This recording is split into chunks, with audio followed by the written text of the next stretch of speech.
Well, guys, welcome back to the Chief's Garage. We're back in the garage again today, taking a look at one of the mods that I think that are probably in the top 5 for most Fox Body owners, and that's a gear change. My 1990 Fox Body came with an axle code Z, which says it has a 308 to 1 traction lock. So over the time that I've spent putting this car together, getting it to run reliable, putting the car in a condition where I felt like it was safe, now it's time for that next mod. Time for us to get out and put some gears in it. Gears are going to be one of the most beneficial mods that you make because you get a change in torque. Basically, the input in gives you a higher torque value out. So for your bang for your buck, probably up in the top 5 of the things you should do.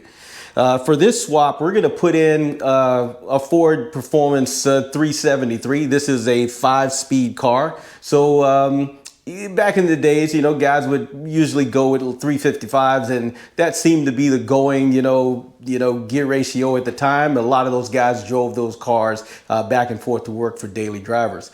In this case, this car is not that. So what we're going to do is we're going to do this gear swap. I'm going to take you through the inventory of pieces that I've bought for it. I'm going to tell you what I paid for each and every one of those.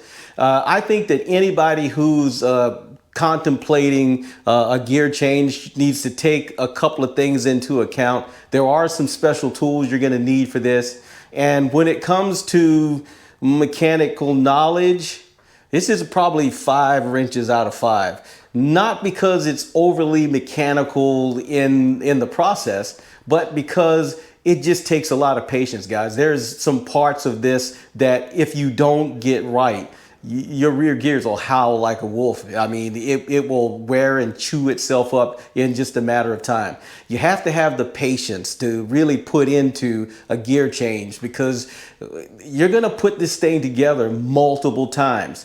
Back in the days when I worked on nuclear powered submarines, and one of the things they say was everything is 100% correct or it's completely wrong.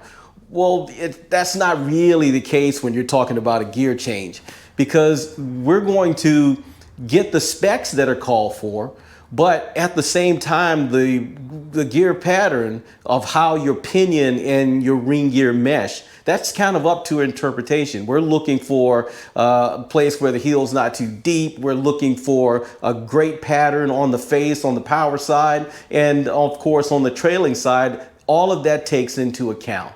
So hang around for a bit as I put this all together and show you how I'm going to go about this. I'll show you every part that I have. I've got them all laid out, and there were some special parts I had to buy. This is a 2-car garage operation, and there are some things that most 2-car garages, when it comes to this, is like a one-time deal, really. And you're going to need to be able to pull, pinion and carrier bearings, and of course reinstall them. So you'll need some special tools for that. You'll have to have some tools to take your backlash, and I'll tell you, when you really have your backlash, set well, getting the carrier in with those shims can be a bit of a chore. Sometimes it'll take about 3 hands in order to do that. Now, you can do this with the differential in the car. If you've got a lift, guys, man, more power to you. But if you don't and you're trying to do this on the floor, I would just tell you it's not something that I would attempt, mainly because lifting the carrier in and out with the shims, guys, that's a bear. You'd be better to just do as I'm going to do, which is just take the differential out, man. It's pretty simple. Pull the tires, pull the drums. This car still has 4 lugs, still has drums. So of course that means you need to take the brakes apart. You can't get the emergency brake cable off unless you disassemble the drum brakes. Once those are disassembled, the rest is pretty simple. You disconnect the shocks, of course, the drive shaft. You're going to have to, take your brake line apart. There's one singular banjo bolt. Pull that out and pull the bolts out of your control arms, and yeah, she'll swing free and you can roll it out. And I'll show you all of that as we kind of go through this. So Stick around for a bit. I'm going to break this video down into a couple of parts. There's some things that I don't think that are just, they're things that I need to do, but I don't know that I want to take the time to put you guys through that. One of those is preservation. I've already got the differential out, and I'll show you guys that here in a minute. The differential's out. Before I opened it, I'm going to clean and preserve it. I'm going to get all the rust off of it. Guys, one of the things that kill mechanical equipment faster than anything is dirt and contamination. So rather than have to go through all of that, I'm going to clean it up. I'll show you what I'm going to use to preserve it and to get it all painted up and ready to go back in the car. Once that's done, then we're going to open it. We're going to take all the existing conditions. I'm going to record all of that on a computer sheet so that I can put it with the 308 rear end, because I'm not going to part with it. It's, you know, if you go look at some of my other videos, you find out that one of the things that I've always wanted to do was always have the car in a condition where I could put it back to the original. Like I said, I have the original engine in the corner. I have the original transmission. I have, you know, basically the original wheels that go with it. All of those things could be put back, including this gear set. So stick around. Let's see how we do this. Guys, ask questions. And I would tell you, I don't have all the answers to this. It's not something that I do often. If it's got pistons or steam, that's up my alley. But this is not something that I think that someone with mechanical skill, maybe a little advanced, you can do this yourself. Now, one of the things that you are going to need is a press. Now, there are guys out there who will tell you you can just, you know, hammer the bearings on. You do you. I don't think you should do it that way. If you hit the cage or you get too close in there, and I'll show you exactly what I mean, you'll have to buy new bearings. But stick around, let's get into it, ask questions. Here's what I bought for my build. So guys, for those of you who are interested in what I purchased in order to put this all together, I'm going to start out with the pinion bearing and carrier bearing puller and installer. I bought this from Amazon, and it's from HKTE. And this will allow me to pull both the pinion and the carrier bearings, and it also is going to let me do that multiple times without damaging it. This tool's a little expensive. It was $162, but it's going to save me from having to run back and forth to my machine shop, having them to press something on, pull it off, because we'll have to do this multiple times in order to get the correct shims. I also bought this RecTech pinion depth tool. There's a lot of controversy of whether this actually works with all the different units. It gives you the instructions on how to do it online, tells you some of the stuff that you need to do in order to get that. What I've read in here was, you know, basically everyone saying that your new ring and pinion doesn't have any depth stamped in it. Is correct, because I looked at it, and all the Ford guys say, well, neither does what's already in the car. So you're gonna have to do some math to try to figure out what shim goes there. Most of the guys just put the first, you know, the shim back that came from under, and then run a pattern, try to figure out, you know, where you are and go from there. I also, for that RecTech pinion depth tool, I paid $39. I also bought this pinion flange holder so that I can get the nut on and off, and of course you need that when you do the crush sleeve. That's $39. I bought it from Late Model Restoration, and also purchased this tool from Late Model Restoration. I've got my own books and things that I've used for this for years, and so no cost there. Here's my part supplies that I have for the actual unit. Well, let's go back over here and get my spreadsheet so I can make sure to give you the exact price for this, and won't leave anything out. So as you can see, this is the model number. Bought this from Late Model Restoration. It is a 373. It's from Ford Performance. I paid $309.99 for my ring and pinion set. Inside of that box is a ring, pinion, and a crush sleeve. Along with that came the complete bearing set for it. Has all the bearings, the new bolts for your ring assembly, has including Royal Purple oil and friction modifier. So a complete set. $309.99. Now, my car, of course, is a 1990. This is the center brake hose that goes from your differential to the body of the car. I decided, since I'm in there, I'm going to go ahead and change that. I also bought a transmission speedometer gear. My transmission is a Tremec T5. I got it from late model restoration, and it has 7 teeth, and with this 373 it says that I need a red gear. I also purchased and let's go back to the brake hose. The brake hose itself was, the center brake hose was $19.99.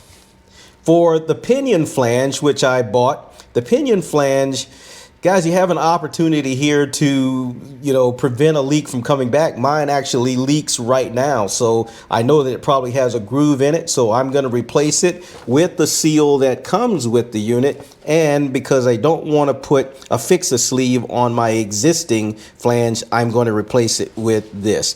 This is your part number.